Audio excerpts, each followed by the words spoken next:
네, 체육진 위원님. 예, 아직도 내란 전담 재판부와 관련해서 왈가왈부가 있는 것에 대해서 저는 도저히 동의할 수가 없고요. 일단 현재 무엇보다 헌법적 해석이라고 하는 것도 국민의 눈높이에 맞게 하는 것이 맞지 않겠습니까? 그죠? 그러니까 기본적으로 지금 대한민국의 많은 국민들이 지난 내란에 대해서 분노하고 있고 현재의 사법부의 태도에 대해서도 불신하고 있습니다. 오늘 추경호 구속이 기각된 것과 관련해서 국민들은 어떻게 해석하느냐? 지금 사법부, 조희대 사법부가 추경호 하나로 꼬리 자르기를 하려고 이런 기각 조치를 했다. 조희대가 지금 무슨 얘기냐면 추경호를 구속해서 추경호와 공조했던 국민의당 다수의 의원들에 대한 조사가 이어지는 것을 막기 위해서 사법부가 이러한 판결을 내렸다라고 의심하고 있습니다. 저는 이 부분이 대단히 중요하다고 생각합니다. 판결문에 다툼의 여지가 있다라고 하는 내용과 국민의힘의 발언들이 굉장히 맞닿아 있습니다. 다툼의 여지가 있다, 내란으로 볼 수 없다라고 하는 법사위에 들어와 있는 국민의힘 의원들의 말이 뭐가 다른 얘기인지 저는 이해할 수가 없습니다. 같은 얘기입니다. 여전히 전 국민이 방송을 통해서 헬기가 내리고 장갑차가 들어오는 것을 봤는데도 불구하고 여전히 사법부가 똑같이 다툼의 여지가 있다라고 하는 이야기를 합니다. 국민의힘 의원들을 국회로 들어가지 못하게 했다라고 하는 증언들이 여기저기서 나오고 있는데도 불구하고 증거를 인멸할 우려가 없다라고 이야기합니다. 무슨 증거를 인멸할 우려가 없습니까? 나가서 증언을 조작할 가능성이 대단히 높은데, 저는 내란 전담 재판부가 되면 판결이 길어진다라고 하는 것에 대해서도 도저히 납득할 수 없습니다. 국민의힘의 장동혁 대표가 지금 하고 다니는 행동을 보십시오.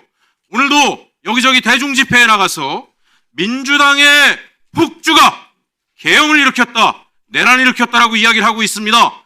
그러면 오늘 이 자리에 있는 국민의힘 의원들이 하는 얘기 똑같죠? 지금 민주당 의원들이 폭주를 하고 있다, 독재를 하고 있다, 어찌 하나같이 똑같습니다. 제가 이렇게 말씀드리겠습니다. 꼬리 자르기를 하고 뿌리를 살려두고 그 뿌리는 절대 반성하지 않고 기회가 오면 다시 계엄과 내란도 불사하겠다라고 하는 것으로 저는 읽혀지고 있기 때문에 내란 전담 재판부에 대해서 국민의 눈높이의 해석이 반드시 필요하다고 생각하고요.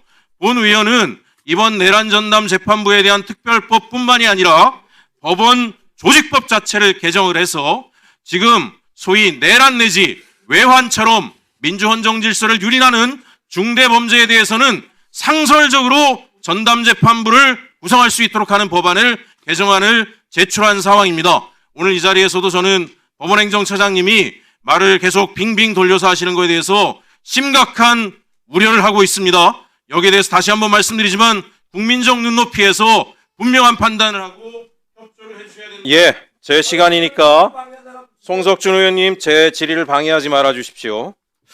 한 말씀 드리고 시작하겠습니다. 저는 지금 존경하는 추미애 위원장님께서 적절한 조치를 하셨다라고 생각합니다. 우리 국민의힘 의원들 때문에 제가 다른 의원들 말하는 게 들리지가 않아요. 저는 지금 국민을 위해서 여기 와 있는데 다른 사람의 질의가 안 들리는 이런 상황들이 반복되고 있어요. 그렇게 하지 말아 주시기 바랍니다. 그리고 아침부터 해서 시작하자마자 이 중차대한 시간에 장경태 의원에 대한 인신공격까지 하고 있는데요. 아니, 장경태 의원이 부인이 지금 지방경찰청장입니까? 무슨 청탁을 하고 개입을 해요. 지방법원장이 지금 남편으로 있는 사람도 있는데 뭔 얘기를 합니까? 쓸데없는 얘기를 하고 본인이 증거 다 드러내라고 얘기했는데 무슨 얘기를 해요? 쓸데없는 얘기로 회의를 망치지 마세요. 자, 이제 질의하겠습니다. 과기부 차관님. 예. 제가 지금 약간 우려되는 게 있어요. 뭐냐면, 알고 계시죠? 그죠? 알고 있습니다. 지금 AI 디지털 혁신 기술이 전 세계적으로 불평등을 더욱 확대하고 있고 사회적 약자들을 고립시키고 있다라고 하는 우려가 실제화되고 있어요. 지금 과기부에서도 새로운 혁신 기술에 막대한 투자를 하고 있는 것으로 알고 있습니다.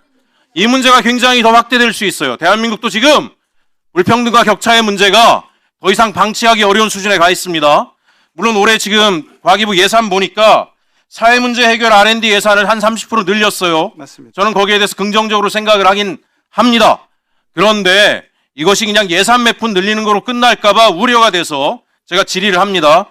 관련 법규들 하고 있는데 무슨 얘기냐면 제가 사회문제 해결 R&D 관련돼서 예산이 지방에서 집행될 때, 부처에서 집행될 때 그 본래의 취지대로가 아니라 본인들이 예산 부족해서 안 하던 사업들을 이 예산으로 갖다 마구 쓰는 경우들이 발생하고 있어요. 모 지방자치단체는 이 사회문제 해결 R&D가 취약계층, 사회적 약자, 이 사람들을 기술 격차로부터 보호하고 이 사람들이 자립할 수 있는 새로운 방안을 기술적으로 해결해보자라는 건데 자기들 하수 처리장 문제 예산 없어서 못하는 걸 이 예산 갖다 쓰겠다고 그런 계획 세우고 앉아있어요. 원인이 뭐겠느냐? 과기부가 이 정책의 목표와 취지를 분명하게 설명하고 거기에 걸맞게 쓰도록 관리 감독을 제대로 안 하기 때문이라고 저는 이런 문제가 생긴다고 생각합니다. 또 하나, 정부가 편견이 있어요. 비영리, 공익, 또 사회적 약자에 대해 지원하는 거는 성과가 안 날 거라고 생각하시는 것 같아요. 챗 GPT 누가 했습니까? 비영리 법인이 했죠. 예? 오픈 AI.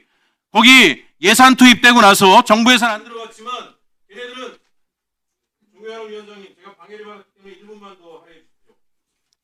그냥 방해를 해요 지금. 그냥 하십시오. 네. 제가 이 말씀 드리겠습니다. 여기 어떻게 했습니까? 나중에 성과가 나고 막대한 이익이 발생하면 개인이 100배 이상의 이익을 가져가지 못하도록 정했죠. 초과 이익에 대해서는 어떻게 하기로 했습니까? 사회적 약자와 비영리, 공익활동에 다 전액 쓰기로 약정을 하고 규정을 만들고 진행되고 있습니다. 지금 과기부 어떻게 하고 있습니까? 우리 AI 신기술에 엄청나게 많은 국민의 세금으로 투자를 할 건데 거기에 대해서 그 이익이 부스란히 몇 사람의 거대 기업의 주머니로 들어가게 하는 일은 없어야 될 것이다. 또 하나 말씀드린 것처럼 공익과 비영리 단체 이 부분들이 이 분야가 AI 혁신 기술에서 역할을 할 수 있도록 좀 더 적극적으로 개방할 것. 그리고 또 하나 정부 조직이 이 예산 눈먼 돈이라고 자기들 현안 문제 해결을 사회 문제 해결이라고 교묘하게 만들어 쓰지 못하게끔 적극적인 조치를 해주셔야 됩니다. 네. 차관님 답변 부탁드립니다. 예, 제가 말씀 좀 드리겠습니다. 그 의원님께서 말씀하신 부분이 AI 발전에 있어서 가장 세 가지 중요한 축 중에 한 가지입니다. 일단은 기술적 혁신, 그 다음에 또 안전한 문제, 혁신과 안전, 그리고는 세 번째 축은 이제 포용이라고 볼 수 있겠습니다. 그래서 이런 부분에 이 AI 기술의 혜택에 낙오되는 어떤 사회 계층이 전혀 없도록 저희가 그 중요한 한 축으로 이게 사업 계획들을 다 하고 있다는 말씀을 좀 드리겠고요. 관리 감독 문제는 저희가 이른바 AI 워싱이라고 AI 이름만 붙이면 막 예산을 하는 그런 일들이 있다는 이야기를 충분히 듣고 있습니다. 그래서 내년도 어제 통과시켜 주신 예산 사업 계획을 저희가 구체적으로 공고하고 편성을 할 때 꼼꼼하게 들여다봐서 그런 목적한 바 AI를 위한 그런 사업들만을 위주로 해서 사업 관리를 철저히 하겠습니다. 예, 그리고 개정할 게 있으면 개정도 하시고 네네네. 강화도 하시고 네. 집행 과정에 대해서도 수시로 네. 의원실에 보고해 주시기 바랍니다. 그렇게 하겠습니다. 그리고 비영리 공익적인 문제와 관련해서도 국내 AI 기업들한테 막대한 재정을 지원해주고 있는 상황입니다. 그래서 이 AI 기업들이 이런 정부 지원을 통해서 이렇게 개발한 AI 기술이 국민들한테 돌아갈 수 있도록 오픈 소스나 이런 것들도 개방을 해서 또 비영리 단체나 학교나 여러 주체들이 공익적으로 활용할 수 있도록 그렇게 사업들을 꾸려 나가겠습니다. 예, 보훈부 장관님.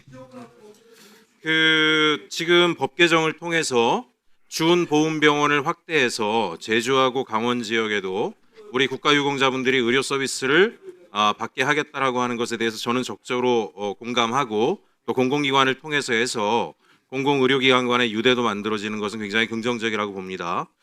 다만 이제 제가 우려하는 지점이 좀 있습니다, 장관님. 뭐냐면 어쨌든 이렇게 보훈부가 조치를 하면 결국 보훈공단이 위탁을 받아서 이제 관리를 하게 될 텐데 보훈공단이 지금 이런 것들의 관리를 적법하게 할 것이냐에 대해서 제가 굉장히 의구심을 좀 가지고 있습니다. PPT 좀 띄워주세요. 장관이 보고를 받으셨는지 모르겠지만 남양주 보훈요양원의 판결문만 제가 인용을 했습니다. 국가기관이잖아요. 우리 보훈공단 보훈요양원이. 근데 국가를 상대로 사기를 쳤어요.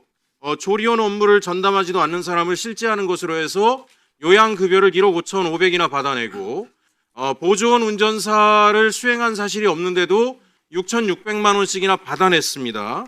근데 이제 제가 문제 삼는 건 뭐냐면은 이게 남양주 보훈 요양원만 이런 게 아니라 광주, 김해, 대구, 대전, 남양주 등 6개 보훈 요양원이 동시에 똑같은 짓으로 사기 행각을 했습니다. 이거는 누군가가 조직적으로 사주를 했다, 내부에서. 그렇게밖에 볼 수가 없고 우연일 가능성이 없잖아요. 정말 놀랍게도 어떻게 국가유공자를 모신다는 국가기관이 건강보험공단을 대상으로 부당이득을 취했던 것인데 이게 문제가 돼서 다음 페이지 열어주세요. 자, 부당이익 환수금이 18억, 과징금이 69억 원, 업무정지 처분이 724일이 나왔습니다. 724일 동안 업무를 못 봤으면 국가유공자분들이 그동안의 서비스를 못 받은 거죠. 저걸 하루를 금액으로 환산하면 어마어마한 금액일 것 같아요.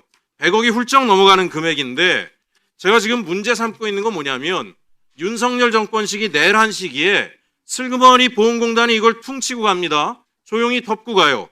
분명히 저렇게 조직적으로 했으면 사주 환자가 있을 거고 실행 환자가 있을 거고 구체적으로 저렇게 부당이익 환수금이 판정이 나와서 100억대가 넘는 돈의 손실을 만든 거죠. 국민의 재산 아닙니까? 보험공단의 재산도 국민의 재산이고 국가 유공자들에 돌아가야 될 서비스가 저런 식으로 과징금으로 다 날아가게 생겼는데 책임지는 사람이 없어요. 조사도 안 해요. 이게 벌써 몇 년 전에 벌어졌고 당시에 우리 민주당의 이정문 의원이 이 문제를 거론했는데 그 뒤로도 자체 감사를 한다 뭐 한다면서 시간 끌기만 하다가 조용히 윤 정권 때 지금 덮어버린 상황이거든요. 이런 기관한테 서비스를 더 맡긴다라고 해서 국가유공자를 위한 서비스가 제대로 되겠느냐? 저는 의구심을 가지고 있습니다. 장관님, 제가 요청드리는 것은 철저하게 고발 조치해서 수사를 하고 이것을 사주한 자, 부당이득을 취한 자, 국민의 재산에게 불이익을 만든 자, 국가유공자가 정당한 서비스를 받지 못하게 한 사람들, 우리가 5.18 광주 희생자분들에 대해서 유공자를 모시자는 것에 대해서는 그렇게 요리조리 빠져나가면서 저런 거에 대해서는 아무 책임을 지지 않는 것에 대해서 장관님께서 사법적으로 조치를 해주시기를 부탁을 드리고 그게 전제가 돼야 제가 이 법안에 대해서 동의할 수 있습니다. 그래서 관련된 내용의 조치를 보훈부 차원에서 저희 의원실에도 사후 보고를 부탁드립니다.